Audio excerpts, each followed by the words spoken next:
Hello, everybody. Welcome back to my channel, Mama P, Life Over 50. I hope everybody's had a great Sunday. I have. Um, so today, I'm going to talk about my grandkids. And it's not just any old talking, it has a point. Back in 2021, I broke my foot, believe it or not, just walking. I was doing laundry. I was walking out of the laundromat. I felt a pop and I fell onto the ground. Okay, so and that was on July the 4th. And so by August, I had to have surgery to have a screw put in the foot. So I have a screw in my foot now. So that brings me back to why I'm talking today. So shortly after I got released out of the hospital, and I thought I was sick. I was working from home. I thought I was just sick with the flu. And so I was sleeping. You know how you are when you first get sick. You're resting and drinking enough water, so you think you are. And so, like I said already, I thought I had the flu. But apparently, I did not have the flu. So, a few days went by. My grandkids, I was watching my grandkids for my daughter. Um, so, it's funny because they know my habits better than I know my habits. And so, apparently, on this day, I was sleeping, sleeping, sleeping. I hadn't got up or anything.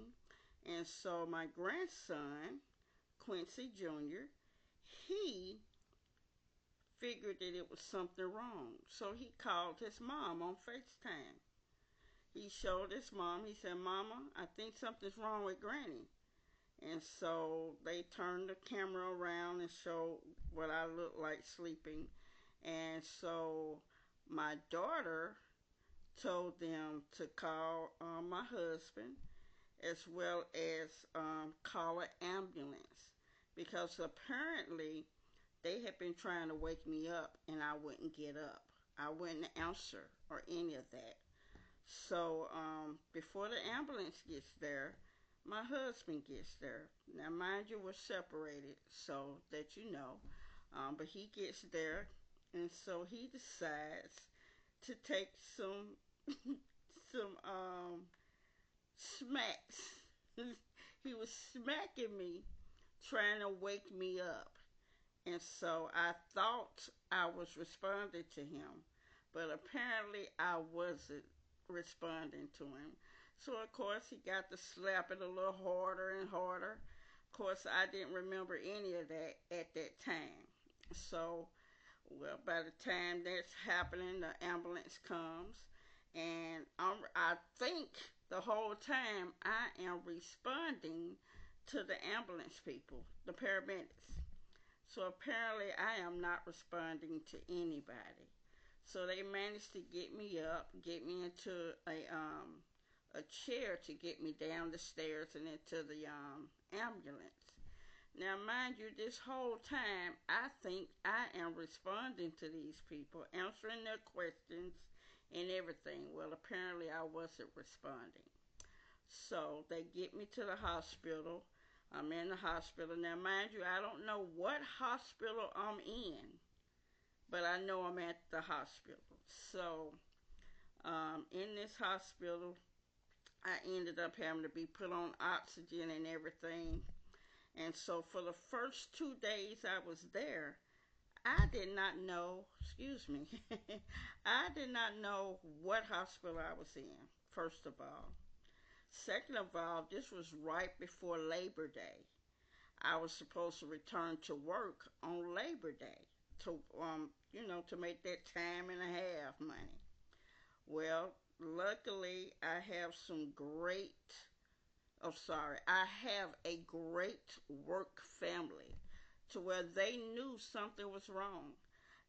They had been texting me and calling me and they know if I don't answer either the call or the text message, something's wrong. I did. They saw that since I had responded to either one, they got in touch with my daughter on Facebook. And so my daughter let them know that I was in the hospital.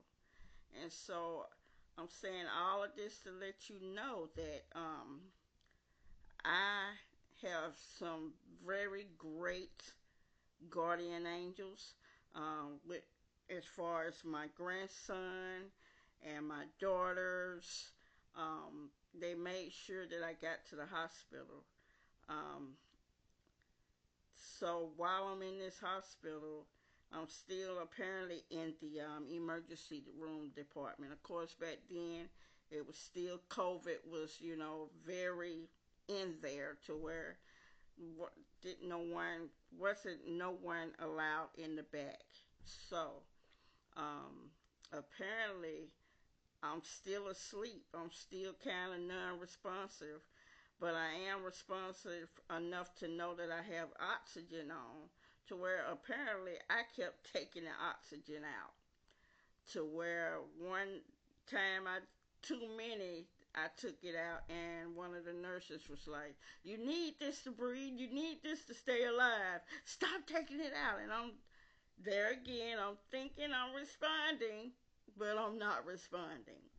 So finally, I think on day 3.5, um, I'm finally waking up and noticing my surroundings better. Was able to get a bed bath and changed out of the clothes and everything, and they finally moved me to a room. So I'm in this room. Um, Apparently I am in bad shape. I mean, they were not expecting me to pull through. And like I said, I have a great work family as well as my family, because I could tell that they were praying for me and everything, because I came really close to not being here. And so my superheroes are my grandkids and my daughter. If it wasn't for them, I would not be here right now. Um, uh, in the hospital, they had me to turn over on my stomach to help me breathe better, to keep opening up my lungs and things of that nature. To where when before I was released from the hospital, the nurses were very frank with me and told me that they are so happy that I pulled through, because a lot of people that had been brought in were not making it out. And I thank each and every person that was praying for me. Um, to where my son at the time, he was living in Nashville. He came down and was really concerned also, to where he was the one that picked me up and took me home. Um, like I'm saying, this is not a long story at all, but it's just to show that no matter what what people may say or think, or you yourself may think, your time is only up when the Most High says that it's up. And so the people at my job, they made sure that when I went back to work, I was fine. They were checking on me. They were calling me. They were doing anything and everything that they could do to help me. And I thank them for it. They are wonderful. Their team awesome for sure. Um, as well as my grandson and my daughters and my granddaughters. They are all great.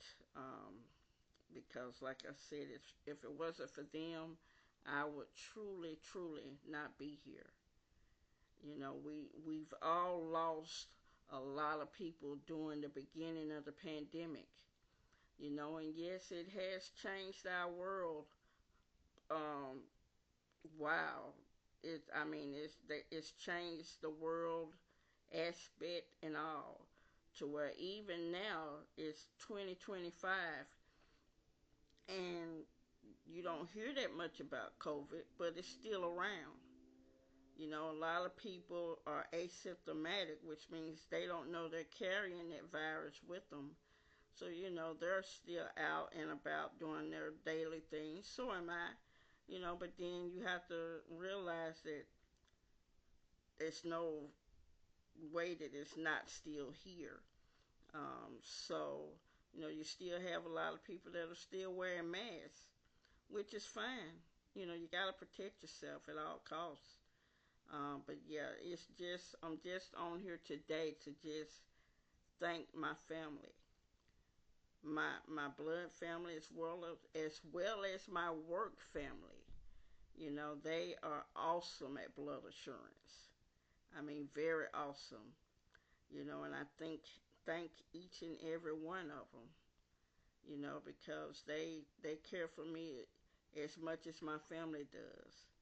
And so thank you guys, all of you, for looking out for me, making sure that I'm okay. Just when you think you're alone in the world, and you think no one cares for you as much as you should and do care for yourself.